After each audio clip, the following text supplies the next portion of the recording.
Alors, bon, comme il va s'agir d'une vidéo, déjà, bonjour à tous. Bonjour. Alors aujourd'hui, donc, je suis avec Laetitia Maurer. Donc Laetitia, tu es directrice de l'agence artistique INTI. Oui, c'est donc, ça. Est-ce que Laetitia, tu veux déjà un peu te présenter, qui tu es, ton parcours?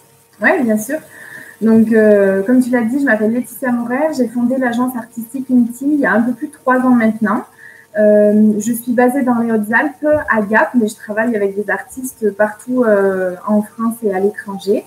Alors, mon parcours, je suis originaire d'ici. Je suis partie faire mes études en Savoie à Chambéry après mon bac. J'ai réalisé un bac plus 5, un master 2 qui avait pour thématique en gros la culture et la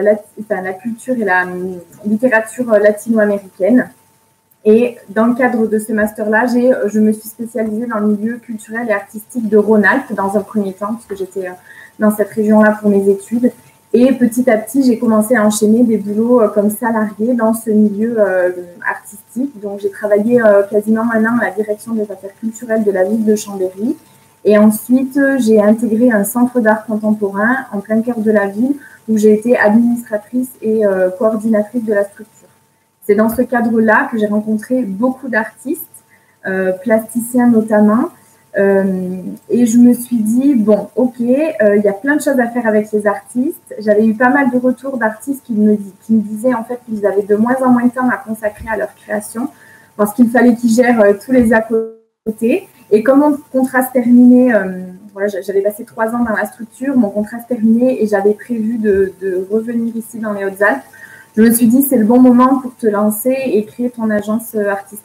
Donc voilà, comment j'ai créé cette agence-là en fait en février 2018. D'accord, donc effectivement, oui, ça reste quand même assez récent, du coup, la création de ton agence. Alors, oui. Moi, la première chose qui me posait question, alors, tu as appelé ton agence INTI. Donc, INTI fait référence au dieu du soleil dans les traditions Inca. Ouais. Alors, moi, je me posais la question, pourquoi as-tu choisi ce nom? Ah, ça, c'est une bonne question, Alban. J'aime bien quand tu poses des questions comme ça. En fait, quand j'ai créé cette agence, j'ai très rapidement su que je ne voulais pas créer l'agence Laetitia Maurer. Je trouvais ça très égocentrique de toute façon. Je n'aimais pas l'idée. Et je voulais vraiment créer un nom symbolique pour cette agence. Voilà, moi, je suis dans le milieu artistique depuis longtemps, hein, même avant d'avoir fait mes études et tout ça.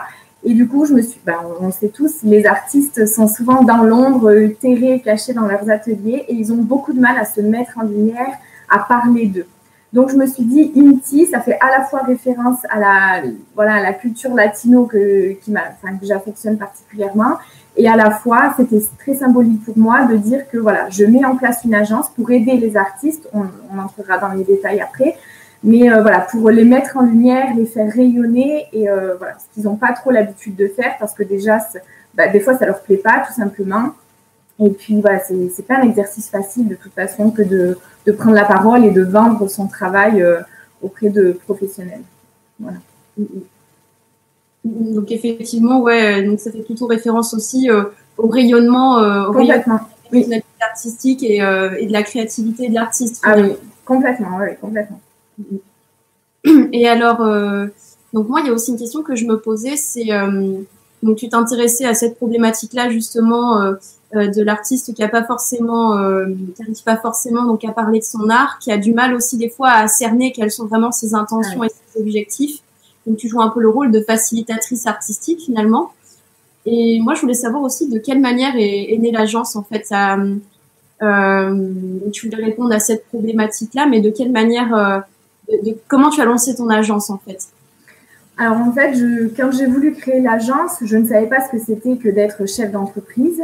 C'était nouveau pour moi. Donc j'ai suivi un petit stage à la CCI à Chambéry qui nous expliquait comment on devenait auto-entrepreneur, comment on crée une micro-entreprise. Donc c'était sur une journée en fait où on était peut-être 30 ou 40 participants de milieux divers et variés. Donc j'étais comme souvent la seule professionnelle du milieu artistique. Et voilà, on nous a expliqué un petit peu au niveau juridique, administratif, comptable, comment ça se passait. Voilà, et puis après, on se lance, hein, on crée son statut comme ça d'auto-entrepreneur et en avant l'aventure. Et voilà, en fait, c'est très simple, hein, j'ai envie de dire, en un clic. moi, mon projet, il était très ancré, je savais exactement où je voulais aller. Et une fois que la partie administrative, juridique était réalisée, voilà, je me suis lancée comme ça. D'accord. Ok, ok. Et alors du coup, le programme de ton agence, finalement, est-ce qu'il s'adresse à un type d'artiste particulier? Parce que des artistes, il y en a de divers et variés, de tous âges. Il y en a qui sont en voie de professionnalisation, il y en a des amateurs, il y en a qui sont déjà confirmés et professionnels.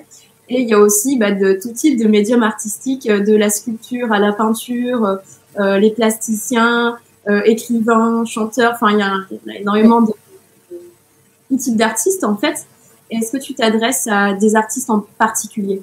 Alors, quand j'ai créé l'agence il y a un peu plus de 3 ans, je m'adressais à tout type d'art. C'est-à-dire qu'au début, j'ai travaillé avec des musiciens, j'ai travaillé avec des gens du spectacle vivant, des comédiens, avec des sculpteurs, des plasticiens, des gens des arts visuels.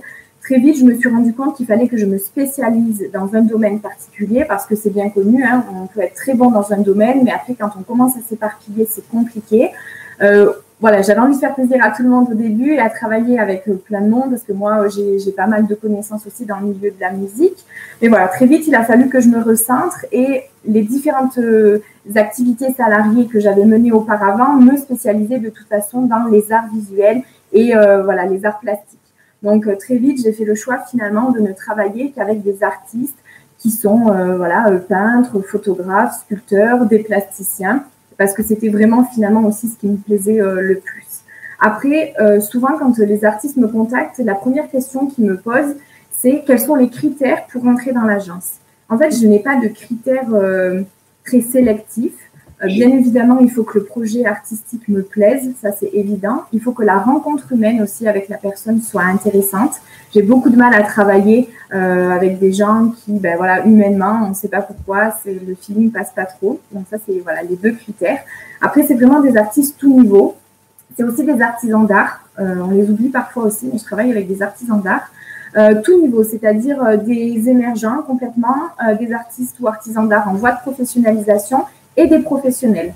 Je ne m'adresse pas directement à des amateurs, pas parce que j'en ai pas envie ou que je trouve pas du tout les idées intéressantes, bien au contraire.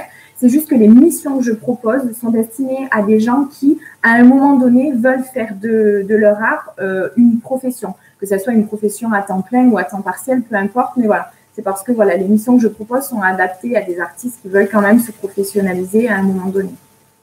Ouais, et c'est bon de le préciser, effectivement, ouais. Voilà. Et moi, il y a aussi une autre question que je me posais. Est-ce que, parce que c'est quand même novateur comme agence, est-ce que tu as beaucoup de demandes en fait? Alors oui, j'ai de la chance, moi.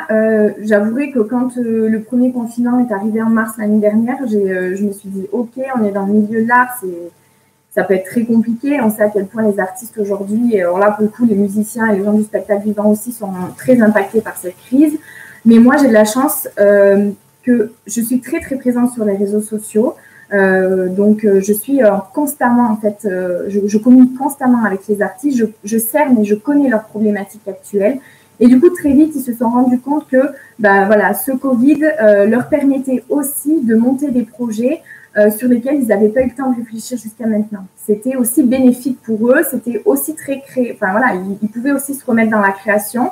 Et voilà, ils réfléchissent, ils ont réfléchi très vite à de nouvelles solutions, à de nouvelles formes de diffusion de leur art et tout ça. Donc oui, moi, je travaille très bien et de plus en plus, voilà, j'ai toujours bien travaillé. Moi, mon agence, quand je l'ai créée, je n'ai pas pris d'emploi à temps partiel à côté. Non, c'est mon activité à temps plein depuis plus de 3 ans. Et il y a beaucoup d'artistes, il y a beaucoup de demandes. Et moi, je me développe aussi à l'étranger parce que je travaille en Suisse, en Belgique. Depuis 1 mois et demi, 2 mois, je ne sais plus, le temps passe vite. Je travaille aussi avec le Canada. À la fois, c'est des artistes qui travaillent, qui sont au Canada, mais je développe aussi beaucoup des partenariats parce que souvent, on le sait, les artistes ont beaucoup de mal à se créer un réseau dans ce milieu-là. Et c'est comme dans beaucoup de domaines. En fait, si on n'a pas de réseau, c'est plus compliqué. Donc, moi, mon objectif aussi, et une de mes missions principales comme professionnelle, c'est de créer du réseau et des partenaires. Et donc, j'ai des partenaires au Canada, j'ai des partenaires un peu partout aussi en France qui m'aident justement à accompagner les artistes parce que moi, j'interviens pas sur toutes les missions non plus. Il y a des fois des artistes qui me contactent en me disant « Laetitia, j'ai besoin que tu me crées mon site internet. » Bon, je suis pas webmaster, donc je délègue à des partenaires, à des prestataires de services qui vraiment m'accompagnent. En fait, moi, je considère aussi mon agence, même si je suis seule, entre guillemets, je suis la tête pensante, je travaille pour moi, je sais exactement où je veux aller. Mais mes clients, mes artistes ne sont pas mes clients, justement. Enfin, moi, je les considère vraiment presque comme des collaborateurs.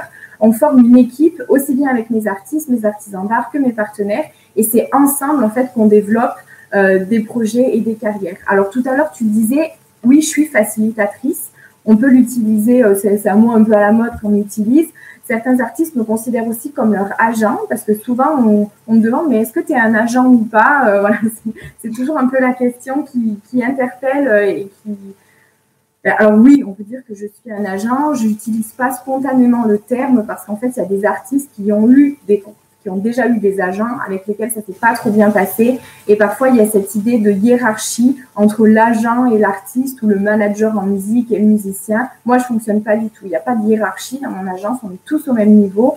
Et voilà, on est là pour développer des projets ensemble, les mains dans la main. C'est vraiment comme ça que j'envisage mon travail. C'est d'autant plus intéressant, effectivement, que tu es sur un pied d'égalité avec qui tu travailles et à côté, éventuellement aussi, avec les designers et webmasters avec qui tu collabores. Complètement, oui. Puis, il y a d'autres partenaires aussi. Moi, je travaille avec des galeries, je travaille avec un marchand d'art. Voilà, et on est vraiment tous au même niveau. C'est comme ça, moi, que je l'envisage, parce que si on commence à prendre le pas ou le dessus l'un sur l'autre, moi, je ne peux pas fonctionner sans les artistes et les artisans d'art. Et à l'inverse, ils ont des difficultés à fonctionner sans moi, parce qu'à un moment donné, moi, je leur apporte autre chose et c'est pour ça qu'ils viennent dans l'agence. Donc, voilà, c'est comme ça, moi, vraiment, que je travaille, en tout cas, avec les artistes depuis la création de Unity. Et du coup, effectivement, donc dans ce que tu peux leur proposer, donc dans les compétences que tu as, qu'eux n'ont pas, quelles sont du coup les différentes offres que tu peux proposer à un artiste qui voudrait travailler avec toi? Alors, j'interviens sur différents niveaux. J'interviens beaucoup en administration, que ce soit de l'administration quotidienne qu'ils n'arrivent pas trop à gérer, ou ça peut être les contacts, par exemple, avec la MDA, la Maison des Artistes, Sursat du Limousin pour la création des statuts de professionnels, etc. J'interviens beaucoup en rédaction. Souvent, moi, je constate que les artistes ont beaucoup de mal à mettre des mots sur leur pratique. Ils créent avec leur cœur, avec leur tripes et tout ça, mais quand il s'agit d'intellectualiser un petit peu plus la pratique et de mettre des mots, c'est beaucoup plus compliqué. Donc moi, je rédige beaucoup pour les artistes, pareil en France ou à l'étranger. Alors, je ne rédige qu'en français. Après, s'il y a la possibilité, on fait appel à des traducteurs. Mais voilà, moi, je rédige pour eux des blogs de sites internet, les contenus de sites internet, les books artistiques. J'interviens là avec une structure canadienne demain soir, justement en formation webinaire auprès de 300 artistes à peu près, en expliquant comment on crée et on rédige un dossier d'artiste professionnel. Donc ça, moi, je les accompagne aussi à travers la rédaction. J'interviens beaucoup en coaching d'artistes. Ça, c'est quelque chose qui m'a été demandé lors du premier confinement de la part d'artistes en fait qui me suivaient sur les réseaux sociaux et qui sont venus vers moi en me disant bon ben justement là on est dans une période où on a besoin de créer de nouvelles choses, un nouveau projet par contre on ne sait pas prioriser, on ne sait pas par où commencer, est-ce que c'est pertinent de le faire ou pas, quels sont potentiellement les gens qui peuvent adhérer au projet. Donc j'ai lancé ces coachings là, ces 2 rendez-vous mensuels où c'est en visio pour voilà, vu le contexte, voilà, c'est de la visio ou sinon c'est voilà, pour les locaux, c'est voilà, autour d'un café ici à l'agence. Donc voilà, le coaching fonctionne bien. Après, il y a pas mal aussi de communication sur les réseaux sociaux. Je les aide à bien communiquer sur les réseaux sociaux. Il y a aussi des petites conseils, conférences comme ça en visio, mais tout est personnalisé. On n'est pas dans un webinaire, une conférence voilà, générale, j'ai envie de dire. Et puis, il y a aussi ce travail de diffusion où c'est moi qui vais à la rencontre des galeristes pour leur présenter le travail de mes artistes. Ça, c'est quelque chose qu'on me demande moins maintenant parce que vu le contexte, forcément, c'est plus compliqué. Mais en tout cas, je les aide, en tout cas, au moins à élaborer la stratégie pour aller à la rencontre de ces galeries, parce qu'on ne démarche pas une galerie comme ça. Il y a quand même une stratégie derrière à mettre en place. Donc voilà, j'interviens vraiment à différents niveaux. Et ce que je veux préciser aussi, c'est que moi, je ne travaille pas avec des numéros, c'est-à-dire que chacun de mes artistes, moi, j'entre dans la vie de mes artistes et inversement. Je crois que j'étais pas trop, entre guillemets, habituée à ça quand j'étais salariée, c'est-à-dire qu'à aucun moment donné, c'est vrai, quand j'ai créé l'agence, j'ai pensé j'ai sous-estimé peut-être à quel point il y allait avoir une relation humaine vraiment qui allait se créer.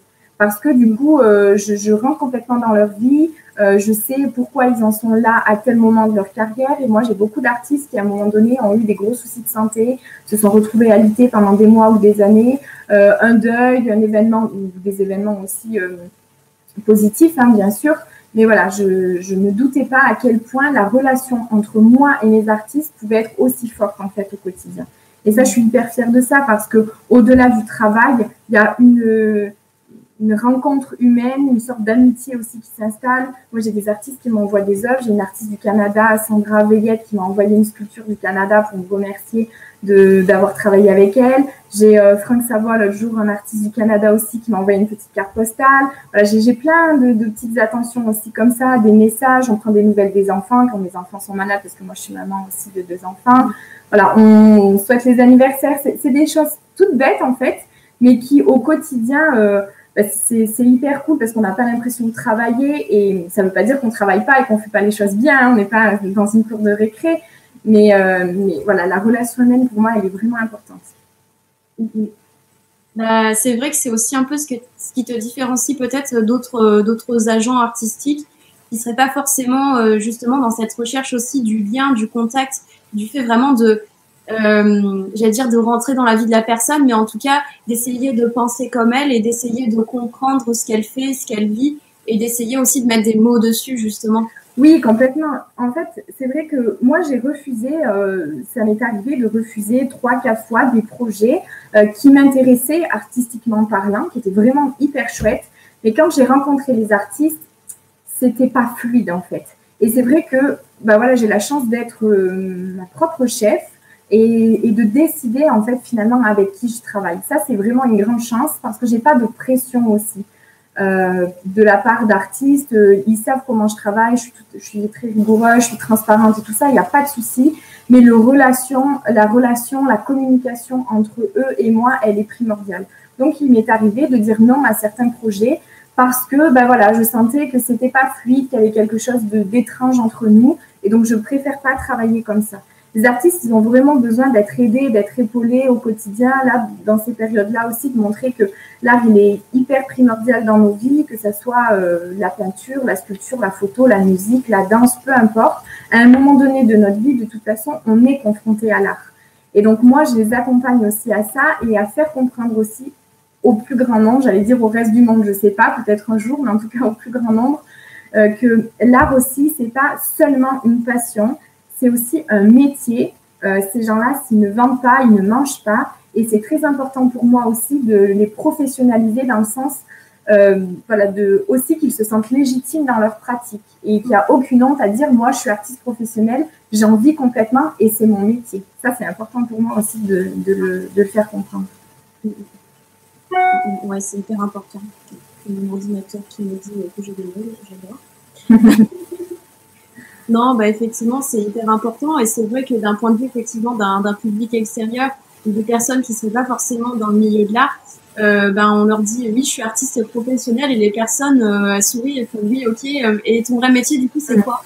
Oui, c'est vrai. C'est souvent comme ça. Et à la fois aussi, je n'estime pas avoir un rôle dans l'art. Je ne sais pas, moi, je fais ça par passion aussi parce que je m'éclate, mais c'est aussi mon travail, donc je suis aussi tout à fait professionnelle. Mais j'ai envie aussi j'ai travaillé dans un centre d'art pendant presque 3 ans et c'est assez frustrant de voir qu'il y a certaines personnes qui n'osent pas aussi passer les portes des galeries, des centres d'art parce qu'ils ont l'impression de ne pas comprendre ce qui se joue à l'intérieur de ces 4 murs-là. Et en fait, l'idée aussi, c'est de montrer que l'art, parfois, il n'y a rien à comprendre. C'est pas parce qu'on n'a pas autour de nous un ami qui est artiste ou qu'on ne connaît rien à ce monde-là qu'on n'est pas capable de comprendre des choses et en tout cas de vivre aussi des émotions et des sensations. Ça, c'est très important pour moi de montrer que l'art aussi, il est destiné à plusieurs personnes. Alors forcément, on est plus ou moins attiré par un artiste, une œuvre. Des fois, ça ne s'explique pas forcément. On est là devant un tableau, on se dit, ouais, il y a une émotion, il y a quelque chose qui se dégage, on ne sait pas trop l'expliquer. Et c'est pas grave, en fait. Peut-être qu'il n'y a juste rien à comprendre. Mais voilà, ce qui est important pour moi, c'est de montrer que l'art, il est ouvert à tous. Alors, j'essaye aussi à mon petit niveau à moi, que ça soit via l'agence ou via d'autres choses que je fais aussi professionnellement parlant, de montrer que voilà, tout le monde est capable, en fait, à un moment donné, de s'arrêter devant une galerie et de prendre plaisir juste à voir ce qu'il a sous les yeux, quoi. On n'est pas obligé d'être voilà, dans ce milieu-là. Non, ça n'a rien à voir. Oui. Ouais, faire en sorte que le travail d'un artiste ne parle pas seulement aux initiés de. C'est ça, oui.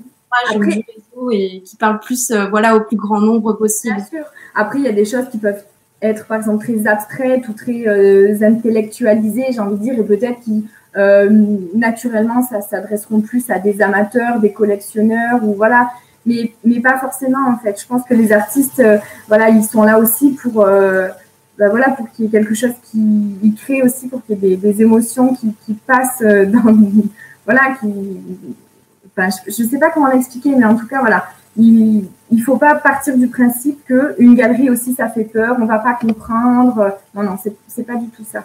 Au contraire, il faut se laisser porter, laisser la tête de côté et y aller avec son cœur et ses émotions. Et je pense qu'on sera surpris de voir ce qu'il peut y avoir dans les galeries d'art.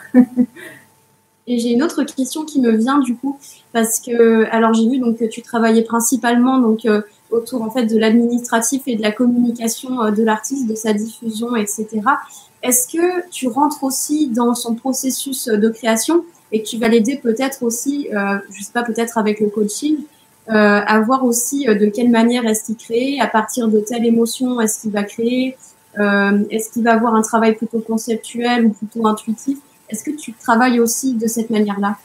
Alors, je fais attention avec ça, c'est-à-dire que moi, je n'entre pas dans le processus créatif dans le sens où je ne dis jamais à un artiste, bon, écoute, ça se vend pas très bien, ou voilà, donc ça, tu arrêtes, tu abandonnes, tu fais autre chose. Pas du tout. C'est pas du tout mon objectif. Moi, je suis pas artiste, donc je ne suis pas légitime pour donner des conseils d'art purement aux artistes. Pas du tout.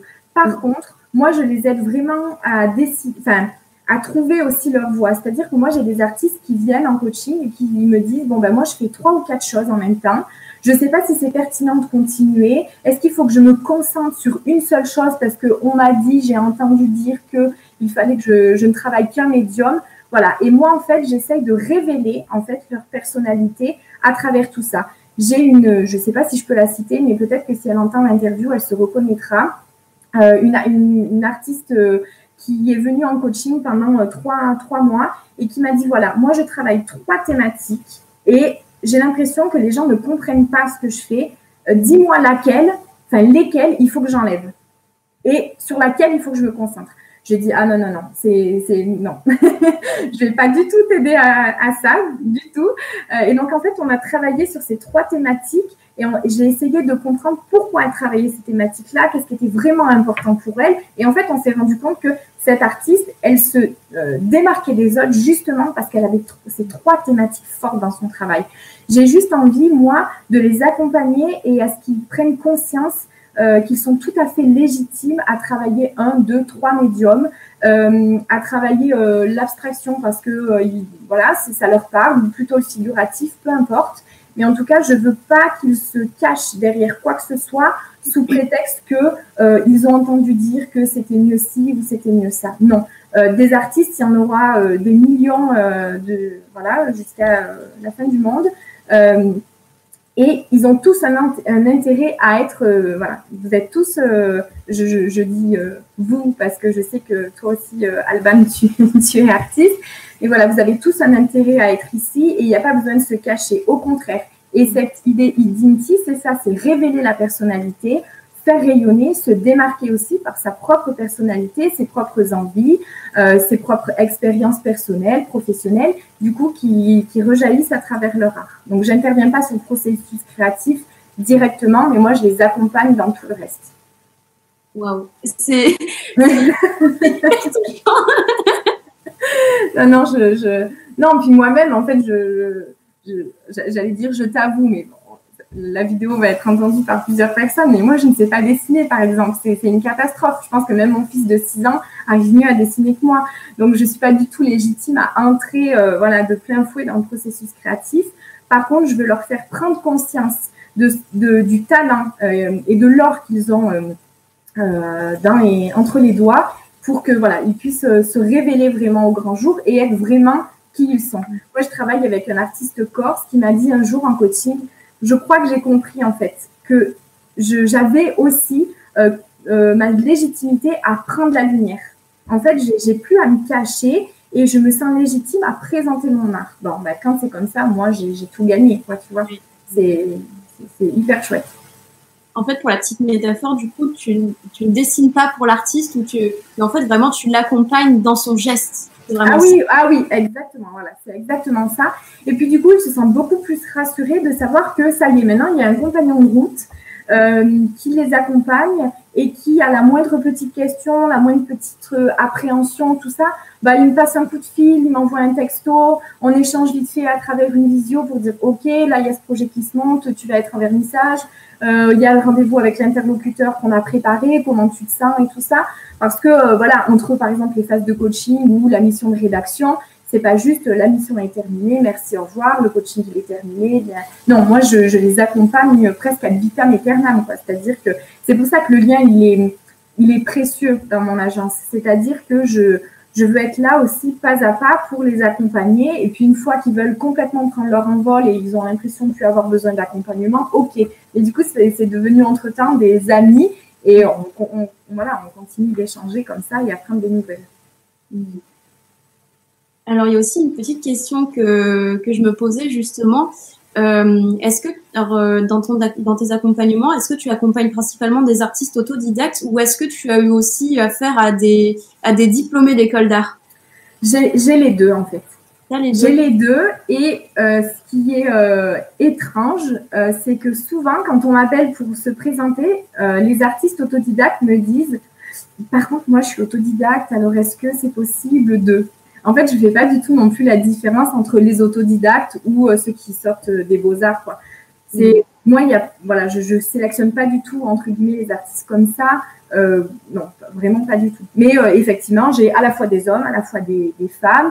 J'ai des autodidactes, j'ai des professionnels. J'ai des professionnels qui en vivent complètement. J'ai des professionnels par choix aussi qui décident à un moment donné de faire autre chose et de continuer à faire ça ou sur une plus petite partie de leur temps. J'ai tout âge aussi. Hein. Moi, j'ai des artistes qui sont émergents, donc qui ont, je sais pas, entre 20 et 30 ans, je dirais. J'ai des artistes jusqu'à 55 ans, je crois. 50, 55 ans. Donc, voilà. Non, c'est assez éclectique aussi. Donc, ça, c'est super chouette parce que ils ont l'impression, à la fin de l'émission, ils me disent toujours « Waouh, tout ce que tu m'as apporté, c'est super chouette. » En fait, ils ne se rendent pas compte du tout de ce que eux, ils m'ont apporté, en fait. Parce que forcément, moi aussi, je continue de me former quand je les accompagne. Et au-delà de la rencontre, moi, je participe aussi à des formations avec ici, par exemple, le CEDRA, le Centre de ressources des arts du département des Hautes-Alpes. Je continue à me former, en ligne. Voilà, il faut que je garde aussi les pieds sur terre et que je n'ai pas trop non plus tout le temps la tête dans les nuages avec des projets artistiques hyper chouettes. Et je continue aussi de me former et ils m'apportent aussi énormément. Et c'est pour ça que l'agence, elle continue aussi de grandir, de se développer à l'étranger, parce que voilà, moi, je sais que grâce à eux et aux retours positifs, j'ai de nouvelles idées toujours. Voilà, les idées manquent pas trop chez moi. Mais voilà, j'arrive aussi un peu plus à me positionner, à savoir qui je suis, quel élan vraiment je veux donner à mon agence, quelle personnalité aussi je veux lui donner et comment je peux me démarquer, entre guillemets aussi, d'autres agences qui font la même chose. Ben ouais, c'est hyper important et de voir aussi justement que c'est donnant-donnant et que ça n'apporte pas juste à l'artiste mais que ça t'apporte aussi à toi. Enfin, pour moi, c'est quelque chose de clé, c'est quelque chose de 100% important, quoi. Oui, parce qu'on travaille aussi dans la confiance, c'est ça qui est très important. C'est-à-dire que moi, quand j'ai des artistes qui me contactent, je leur dis, entre guillemets, peu importe si vous travaillez avec moi, le seul conseil premier que je peux vous donner, c'est travailler toujours avec des gens en qui vous avez profondément confiance. Ça, c'est hyper important parce que c'est pas juste... on sait à quel point les artistes mettent une partie de leur âme et de leur vie à travers leur art. Et du coup, ben voilà, c'est hyper important de... Moi, quand j'écris pour les artistes, je réalise des interviews avant de rédiger mes papiers. Et il y a des choses qui sont dites. Voilà, il y a des choses qui sont confiées, tout ça. Donc, voilà, je rédige pas tout ce que j'entends. Mais en tout cas, il y a une confiance qui s'installe. On révèle des choses, à la fois moi, à la fois eux. Et donc, ça, c'est hyper important, quoi. Oui, c'est clair. Et alors du coup, j'avais aussi des questions par rapport à tes actualités un peu du moment, parce que j'ai vu un petit peu sur Instagram donc tes actualités du moment par rapport surtout au Québec. J'ai vu que tu avais participé à un projet avec Arixterra. Donc je m'étais un petit peu renseignée sur c'est une association, je crois. En fait, c'est une agence, Art, etc., qui propose de la formation surtout à des artistes. Dans cette idée aussi, c'est pour ça que moi, je me retrouve avec pas mal de partenaires qui considèrent aussi l'art comme une entreprise. Et en fait, un artiste est aussi un entrepreneur. Et qu'est-ce que ça veut dire, l'entrepreneuriat de l'art? Et c'est aussi comme ça que moi, j'arrive à me positionner. Et donc, avec Art, etc., c'est demain soir, justement, que j'interviens avec ma collègue France Beaulieu, qui est artiste peintre, elle, au Québec, et avec laquelle on dispense justement une formation, un webinaire pendant 90 minutes sur comment créer le dossier d'artiste dont je parlais tout à l'heure. Mais voilà, c'est effectivement avec etc. Et les autres partenaires, c'est vraiment aussi, voilà, comme je disais, on est artiste, on est entrepreneur. Ça, on ne l'apprend pas trop aussi. C'est peut-être la différence, par exemple, là, entre les autodidactes et les gens qui sortent des beaux-arts, c'est que souvent, les gens qui sortent des beaux-arts me disent « mais nous, on ne nous a pas appris, en fait, à être entrepreneur. » C'est compliqué, on nous a appris à être artiste, ça, il n'y a pas de souci, on sait faire. Mais par contre, comment on vend, comment on se positionne en tant que vraiment chef d'entreprise? Bon, voilà, moi, c'est peut-être la différence aussi. Peut-être que les autodidactes, parfois, ont un peu plus de facilité là-dessus. C'est pas dans les généralités, mais voilà, c'est peut-être la petite subtilité. Et du coup, moi, les partenaires avec lesquels je travaille, c'est ça aussi. C'est comment on se positionne en tant que chef d'entreprise quand on est artiste. Ben, c'est hyper important, puis c'est un peu dans l'air du temps aussi. C'est quelque chose qui existe depuis toujours. Je pense à des artistes comme Van Gogh qui a été marchand d'art ou Paul Rubens qui vendait au roi, enfin des choses comme ça. C'est quelque chose depuis toujours et depuis toujours, l'artiste est finalement un genre d'entrepreneur. Complètement. Des entrepreneurs, bien sûr, certes, mais quand même un entrepreneur. Et oui, et du coup, moi je les aide aussi sur ces choses-là. Alors, par exemple, en coaching ou dans les formations, on travaille aussi sur des outils qui sont purement, entre guillemets, marketing, parce qu'à un moment donné, il y a besoin de mettre en place une stratégie aussi, parce que, voilà, si on veut vendre son art, il va falloir réfléchir à comment on le vend, quelle est la meilleure façon pour se présenter. Voilà, il y a une stratégie aussi un peu à mettre en place. Alors, forcément, c'est pas des entrepreneurs, on vend pas du shampoing et voilà, c'est pas du tout... on ne peut pas comparer, la stratégie n'est pas du tout la même, bien évidemment, c'est plus subtil et Dieu merci, mais il y a quand même des choses à mettre en place, voilà, à réfléchir et à se positionner par rapport à tout ça. Et est-ce que justement, par rapport à ces questions-là, à cette stratégie à mettre en place plus marketing, est-ce que tu as souvent des réticences des artistes, des croyances par rapport à ça? Ah, ça c'est intéressant. Alors effectivement, quand on utilise, j'utilise volontairement le terme marketing parce qu'il parle un peu à tout le monde. Mais justement, il peut faire peur parfois. Et donc l'idée c'est comment on fait de son marketing un marketing qui est créatif et comment on se sort de ce marketing publicitaire, j'ai envie de dire, pour vendre notre travail. Donc oui. Il y en a qui peuvent avoir un petit peu peur, mais quand on commence à travailler et qu'ils se rendent compte que c'est pas du marketing pur et dur, mais que du coup, il y a toute leur personnalité qui va ressortir aussi et qu'ils sont uniques, en fait. Comment on est unique dans le monde de l'art alors qu'il y a plein d'artistes et tout ça. Du coup, ça les rassure beaucoup. J'ai aussi eu beaucoup d'appréhension avec des artistes par rapport aux réseaux sociaux. Ça, c'est quelque chose qui fait peur parfois mais mais qui va s'intéresser à ça? Pourquoi je créerai une page Facebook ou Instagram? Voilà. Puis quand on commence à en parler un petit peu, c'est toujours pareil. La communication sur les réseaux sociaux, elle est très importante. Moi, je le sais la première parce que c'est une énorme vitrine pour mon agence. C'est comme ça que j'arrive à avoir des gens à l'étranger. Mais je reste complètement authentique. C'est-à-dire que bien évidemment, hein, c'est organisé et tout ça, je le dis bien sûr.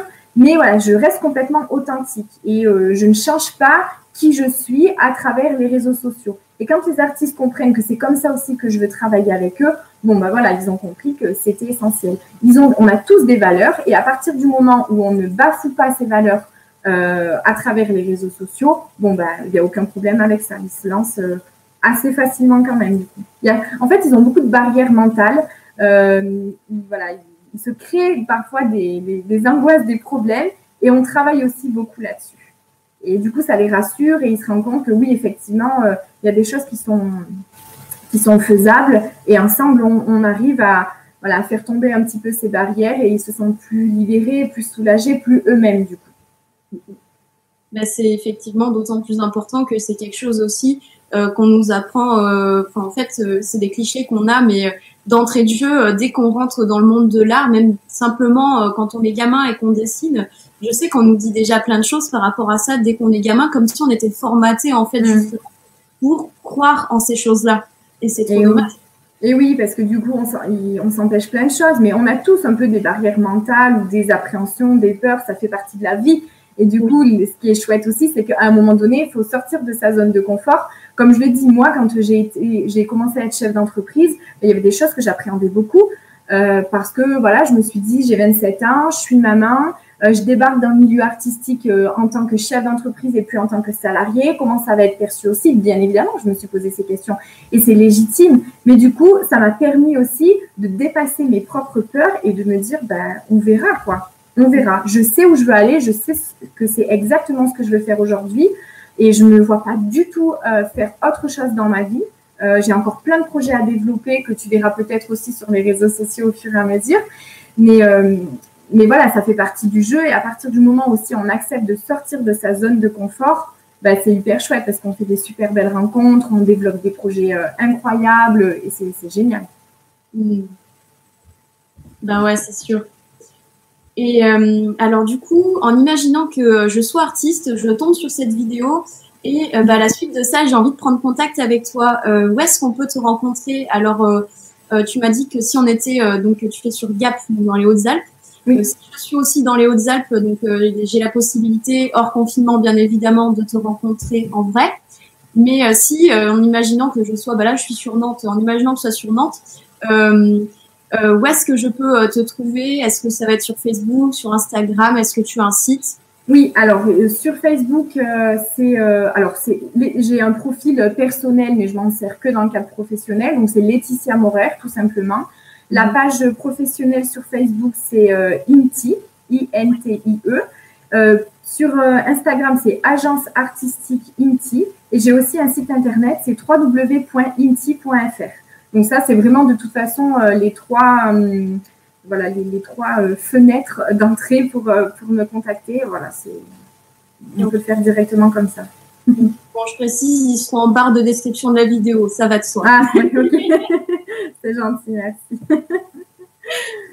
Ok, il y a énormément de choses qui ont été dites et ça met en lumière plein de choses. J'espère que s'il y a des artistes qui tombent sur cette vidéo, j'espère que ça pourra mettre en lumière justement des inquiétudes qu'on a ou voilà, juste donner des idées pour justement pouvoir se lancer.